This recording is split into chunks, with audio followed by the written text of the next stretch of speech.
कितना सुकून है यहाँ। आजकल के तनाव भरे लाइफस्टाइल से हर कोई ब्रेक लेना चाहता है। ठीक वैसे ही मैं निकल पड़ी हूँ। Pasighat, the land of rising sun. Hi welcome to Pasighat. स्वागत है अरुणाचल प्रदेश के सबसे पुराने शहर पासीघाट में। यह वह जगह है जहाँ इतिहास हवाओं में फुसफुसाता है, हर कोना एक कहानी कहता है और जहाँ महान सियांग नदी यहाँ के लोगों के लिए जीवन रेखा के रूप में बहती है। आज हम आपको इस खूबसूरत जगह के रहस्यों को जानने और इसके हर पहलू को समझने के लिए एक सफ़र पर ले चलेंगे। तो चलिए शुरू करते हैं।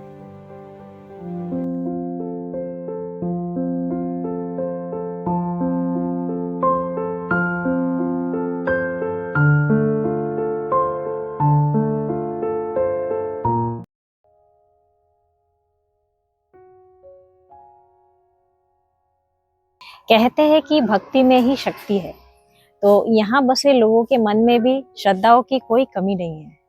खैर, ऐसा माना जाता है कि ये मंदिर बनने के पीछे भी एक दिलचस्प कहानी छुपी है, और जहाँ कहानियां हो वहाँ मैं खुद को कैसे रोक पाती। ये विशाल बरगद का पेड़ कोई साधारण पेड़ नहीं, बल्कि 150 साल पुराना विश्वास है। 1962 में जब पासीघाट पंगिन रोड कंस्ट्रक्शन के दौरान यहाँ खोदा गया तो एक शिवलिंग पाया गया। PWD डिपार्टमेंट के मदद से यहाँ मंदिर की स्थापना की गई, जो आज डांगोरिया बाबा मंदिर के नाम से प्रसिद्ध है।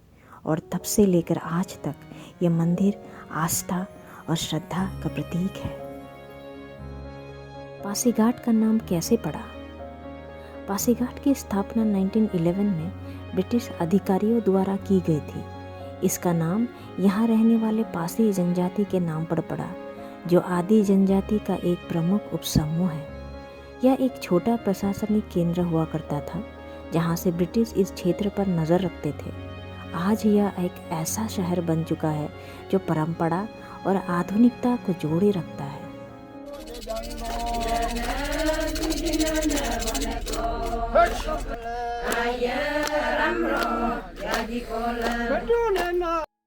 इस खूबसूरत सफ़र का आनंद लेते हुए मैं बढ़ती हूँ रानाघाट ब्रिज की ओर।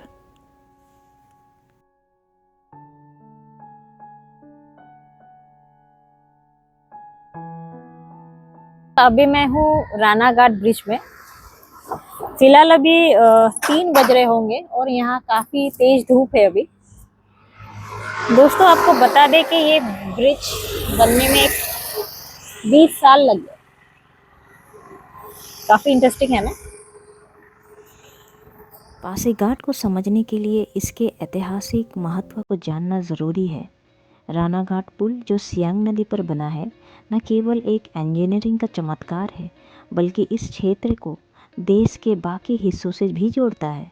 यह पुल सियांग नदी को पार करता है, जो आगे चलकर ब्रह्मपुत्र बनती है। सियांग की तेज धाराएं रोमांच और कठिनाइयों की कहानियाँ बयां करती है, और यही कारण है कि यहाँ नदी रिवर राफ्टिंग के लिए भी प्रसिद्ध है। विद्या दिव्य जातीय जीवनम, जिसका अर्थ है शिक्षा जीवन का दूसरा जन्म है। अभी मैं फिलहाल JNC कॉलेज के कैंपस के अंदर हूँ। ये पासीघाट का सबसे पुराना कॉलेज है। पासीघाट केवल प्रकृति का प्रवेश द्वार नहीं, बल्कि ज्ञान का भी है। 1964 में स्थापित जवाहरलाल नेहरू कॉलेज अरुणाचल प्रदेश में शिक्षा का एक महत्वपूर्ण केंद्र है। भारत के पहले प्रधानमंत्री के नाम पर बना यह कॉलेज दशकों से अनगिनत छात्रों को सपनों का पंख दे रहा है। यहाँ का शांत वातावरण सीखने और रचनात्मकता के लिए प्रेरित करता है। इन वादियों से रूबरू होकर ऐसा लगा जैसे पहली बार प्यार हुआ प्रकृति से। वक्त का पता न चला कि कब हरे भरे हरियाली से बातचीत करते हुए मैं पहुंची यहाँ के हॉर्टिकल्चर कॉलेज में। इस वक्त मैं जहाँ खड़ी हूँ, ये ठीक आपको सामने बोर्ड दिख रहा होगा, कॉलेज ऑफ हॉर्टिकल्चर और फॉरेस्ट्री और सेंट्रल एग्रीकल्चर यूनिवर्सिटी। मैं आपको अंदर का कैंपस दिखाती हूँ एक बार। अगर आपको प्रकृति से प्यार है तो पासीघाट में हॉर्टिकल्चर और फॉरेस्ट्री कॉलेज जरूर देखें। यह भारत के प्रमुख स्थानों में से एक है जो कृषि और बागवानी में शोध और शिक्षा में योगदान देता है। यह कॉलेज राज्य की कृषि अर्थव्यवस्था को भी मजबूत करने में अहम भूमिका निभाता है। कोमली घाट एक सुकून भरी जगह। सियांग नदी की ताज़ी लहरें और नन्हे कलाकार पत्थरों ने मानो मुझे जैसे खींच लाया। पासीघाट में कोमली घाट एक ऐसा स्थान है जिसे आपको मिस नहीं करना चाहिए। यहाँ शांत नदी किनारा सियांग नदी के पीछे ढलती सूरज को देखने के लिए एक परफेक्ट जगह है। यहाँ नाव की सवारी और पिकनिक के लिए एक बेहतरीन जगह है जहाँ आप अपने परिवार और दोस्तों के साथ सुकून के पल बिता सकते हैं। पासीघाट कैसे पहुँचे? पासीघाट सड़क, वायु और रेल मार्ग से आसानी से पहुँच सकते हैं। सबसे नज़दीकी हवाई अड्डा असम डिब्रूगढ़ में है।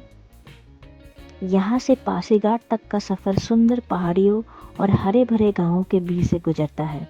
सड़क से यात्रा करने वालों के लिए ट्रांस अरुणाचल हाईवे आपको पासीघाट तक सीधे पहुँचाता है। बेम्बो शूट है ना। पासीघाट केवल एक जगह नहीं बल्कि एक अनुभव है। यह एक ऐसा प्रवेश द्वार है जहाँ प्रकृति और संस्कृति एक साथ मिलते हैं। चाहे आप खान पीन के शौकीन हो, स्मोक मीट के दीवाने हो, एडवेंचर फ्रीक हो या नेचर लवर हो, प्रेमी हो या सुकून की तलाश हो या इतिहास के शौकीन हो, तो अपना बैग पैक कीजिए और इस जादुई शहर को खोजने निकल पड़िए।